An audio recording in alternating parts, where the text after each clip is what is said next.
नमस्कार प्रिय विद्यार्थियों, कैसे हैं आप सब। मुझे उम्मीद है कि आपने अपनी हिंदी पाठमाला का पहला पाठ अच्छी तरह से कर लिया होगा, उसका अभ्यास कार्य भी कर लिया होगा, प्रश्नोत्तर भी अपनी नोटबुक में लिख लिए होंगे। तो आइए आज हम हिंदी पाठमाला का दूसरा पाठ शुरू करते हैं। ये पाठ है एक ऐसे आदमी के ऊपर जो कि बहुत ही कंजूस था। उसका नाम था भिक्खू भाई। तो वो क्या था, इतना अधिक लालची था कि वो चाहता था कि उसे हर चीज़ मुफ्त में मिल जाए, उसके लिए उसे कुछ भी खर्च ना करना पड़े।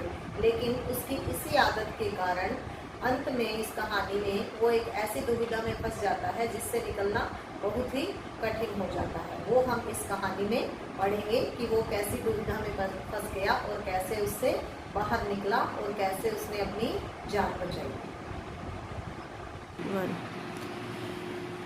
हमारे दूसरे पाठ का नाम है बिल्कुल मुफ्त। यह एक चित्रकथा है।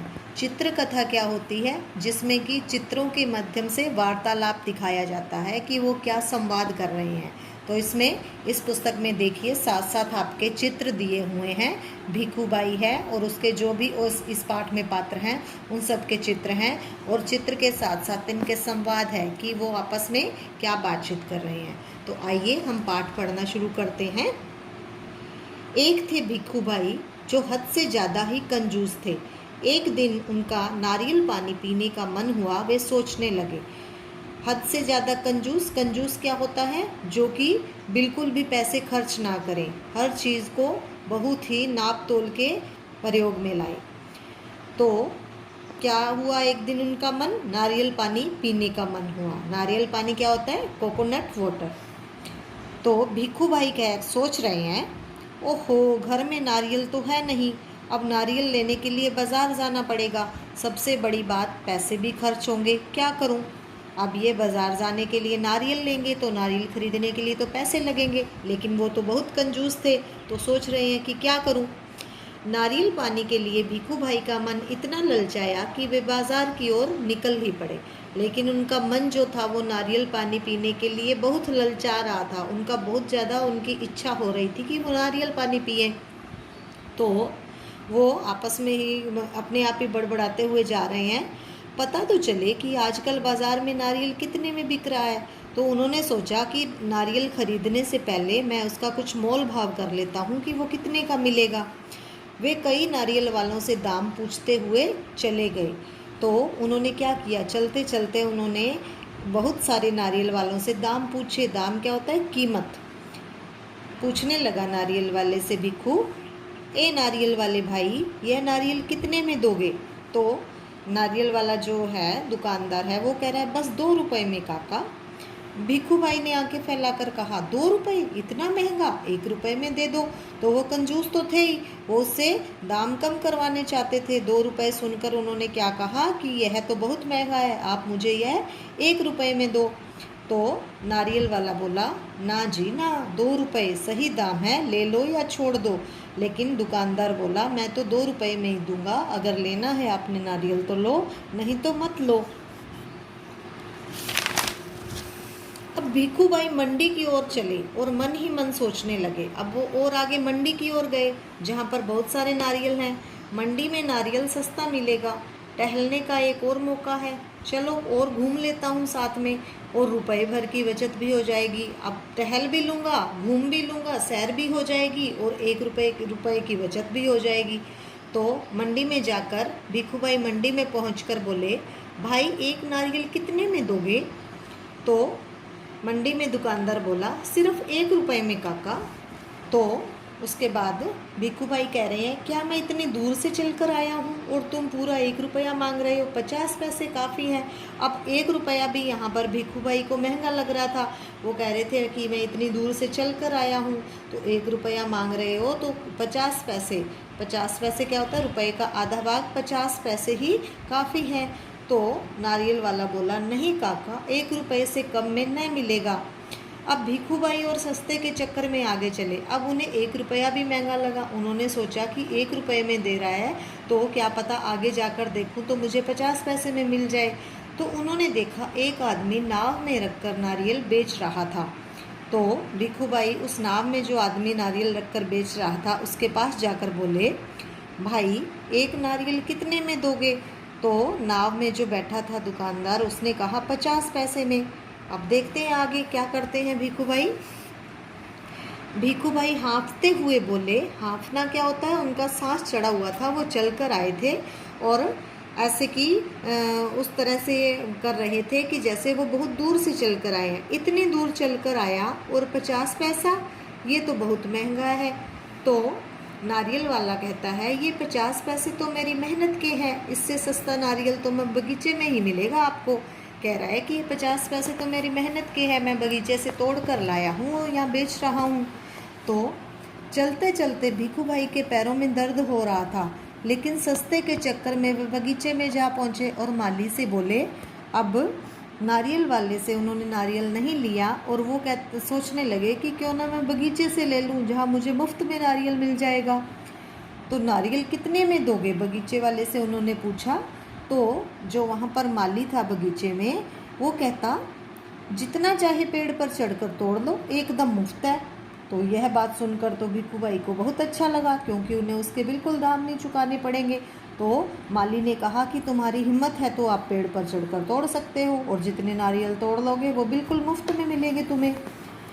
मुफ्त सुनकर भीखू भाई बहुत खुश हुए। मुफ्त क्या होता है, जिसकी कोई कीमत ना हो, जिसकी कोई पैसे ना देने पड़े, जिस चीज़ के, वो मुफ्त होती है।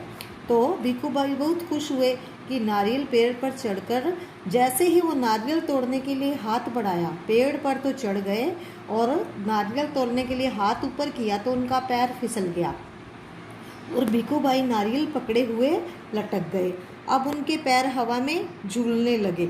अब क्या हुआ, नारियल के पेड़ तक तो पहुंच गए थे, नारियल भी पकड़ लिया था, लेकिन वो क्या हुआ, उनके पैर थे वो हवा में लटके हुए थे और हवा में वो झूलने लगे नारियल पकड़े पकड़े और बोलने लगे ज़ोर ज़ोर से, अरे भाई मदद करो, कोई बचाओ मुझे। तभी एक ऊंट वाला वहाँ से गुजरा। तभी एक ऊंट पर एक आदमी वहाँ से गुजर रहा था, जा रहा था। तो उन्होंने उसको आवाज़ लगाई, भीखू ने, ओ ऊंट वाले भाई बचाओ मुझे। ऊंट वाला कह रहा है, हाँ हाँ अभी आपकी मदद करता हूँ, कि मैं अभी आपके लिए कुछ करता हूँ। ऊंट वाले ने ऊंट की पीठ पर खड़े होकर भीखू भाई के पैरों को पकड़ लिया। अब ऊंट तो बहुत ऊंचाई में, कद में ऊंचा होता है, तो ऊंट की पीठ पर खड़ा होकर क्या किया, ऊंट वाले ने भीखू भाई के पैरों को पकड़ लिया। उसी समय ऊंट को हरी घास दिखाई दी। जैसे ही ऊंट पर खड़ा होकर उसने भीखू भाई के पैरों को पकड़ा तो ऊंट को क्या हुआ, हरी हरी घास दिखाई दे गई। तो ऊंट को तो घास पसंद होती है, तो हरी घास देखकर ऊंट घास खाने के लिए नीचे झुक गया। जैसे ही ऊंट नीचे झुका, फिर क्या था, ऊंट वाला भी भीखू भाई के पैर पकड़े हवा में झूलने लगा। अब ऊंट तो नीचे से निकल गया, तो पहले भीखू भाई और उसके बाद नीचे ऊंट वाला उनके पैरों के नीचे लटका हुआ था। अब भीखू भाई और ऊंट वाले का शोर सुनकर एक घोड़े पर सवार आदमी उनकी मदद के लिए रुका। तभी क्या होता है, भीखू भाई और ऊंट वाले बचाओ बचाओ का शोर मचा रहे थे, तो एक घोड़े पर सवार आदमी, जो आदमी घोड़े पर जा रहा था, वो उनकी मदद के लिए रुका। वह घोड़े की पीठ पर चढ़कर खड़ा ही हुआ था कि घोड़ा भी घास के चक्कर में आगे बढ़ गया। उसने क्या किया, वह घोड़े की पीठ पर जैसे चढ़ा तो घोड़े को क्या हुआ, घास दिखाई दी और घोड़ा भी क्या हुआ, घास देखकर आगे बढ़ गया। और इससे क्या हुआ कि अब तीनों एक के नीचे एक लटके हुए झूलने लगे। जैसे ऊपर भीखू भाई था, नीचे ऊंट वाला और उससे नीचे घोड़े वाला, और जोर जोर से चिल्ला रहे थे। अब ऊंट वाला कह रहा है भीखू भाई को, काका कस के पकड़े रहना, छोड़ना नहीं, मैं आपको 100 रुपये दूंगा, लेकिन नारियल को छोड़ना नहीं, मतलब नारियल को छोड़ दिया तो ये भी दोनों नीचे गिरेंगे। तो ऊंट वाला कह रहा है, काका मैं आपको 200 रुपये दूंगा, बस पकड़े रहना, आप नारियल छोड़ मत देना, क्योंकि मैं नीचे गिर जाऊंगा। ऊंट वाला आपको 100 रुपये देगा तो मैं आपको 200 रुपये दूंगा। भीखू भाई यह सुनकर फूले न समाये। वे सोचने लगे, वो लालची तो थे ही, कंजूस भी थे, तो उन्होंने सोचा 100 और 200 यानी 300 रुपये, बाप रे बाप, इतना सारा पैसा। उन्होंने सोचा कि नारियल पकड़े रखूंगा तो मेरे पास तो 200 और 200 यानी 300 रुपये हो जाएंगे। तो इससे उन्हें बहुत अधिक खुशी हुई। फूला ना समाना, बहुत अधिक खुश होना। अब खुशी से ही उन्होंने क्या किया, वो नारियल जो पकड़ा हुआ था उसको भूल गए और अपने दोनों हाथ फैलाए, खुशी से अपने दोनों हाथ फैलाए तो क्या हुआ, नारियल हाथ से छूट गया। छूटने के बाद क्या हुआ, तीनों ज़मीन पर गिरे धड़ाम, तीनों ही एकदम से ज़मीन पर नीचे आ गिरे। भिखू भाई अपने आप को संभाल ही रहे थे कि एक बहुत बड़ा नारियल उनके सिर पर आ गिरा। और अंत में क्या हुआ कि जैसे ही वो अपने आप को संभाल रहे थे, मतलब खड़ा होने की कोशिश कर रहे थे, तभी एक आफत और आ गई। और वो क्या हुआ, उनके सिर पर एक नारियल आकर गिरा जिससे उन्हें चोट पहुंची। वो था तो बिल्कुल मुफ्त, लेकिन उसकी उन्हें बहुत बड़ी सज़ा भुगतनी पड़ी। हाँ जी, तो बच्चों देखिए, ये कहानी आपको समझ में आ गई होगी। इसका संदेश क्या है, लालच बुरी बला है। मतलब किस तरह से भिखू भाई ने लालच किया था। अगर वो 1 रुपये में 2 रुपये में नारियल ले लेते तो उन्हें यह नौबत नहीं आती कि वो ना तो नारियल के पेड़ पर चढ़ते, ना उससे लटकते, और ना उनके सिर में नारियल आकर लगता। और इस प्रकार इसमें हमें यह बताया है कि हमें कभी भी लालच नहीं करना चाहिए, क्योंकि ज़्यादा लालच करना